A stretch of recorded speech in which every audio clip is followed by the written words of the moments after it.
Pop, pop, pop, pop. Guys, tignan nyo itong 361 degrees flame 380. Ganda, di ba? Purple yung kaliwa, green yung kanan. Lupit, di ba? Ngayon, maganda dito, sa presyo niya, napakababa, pero naka-nylon plate na. Okay? Naka-CQT Quick midsole na. Very bouncy, responsive. Ang ganda ng rebound. Okay? Pwede nyo pang training, pwede nyo pang race.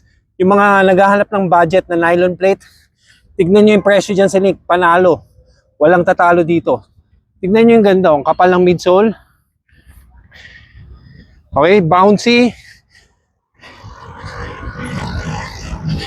Ang ganda ng energy feedback.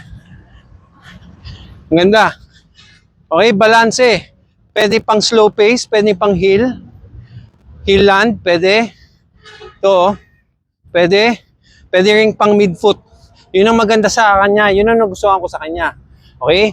So, pwedeng slow pace, pwedeng pang fast pace.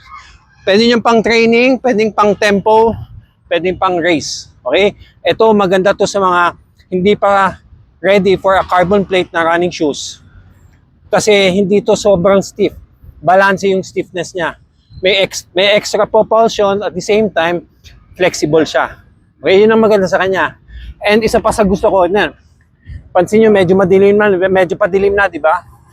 Ang nagustuhan ko sa kanya, ang lakas ng reflector sa likod. So may pull tab, reflector yan. Tapos, very breathable yung uppers niya. As usual, yun ang maganda sa flame. Sa mga lahat ng model nila, very breathable. Ang ganda ng bounce niya, tingnan mo ha.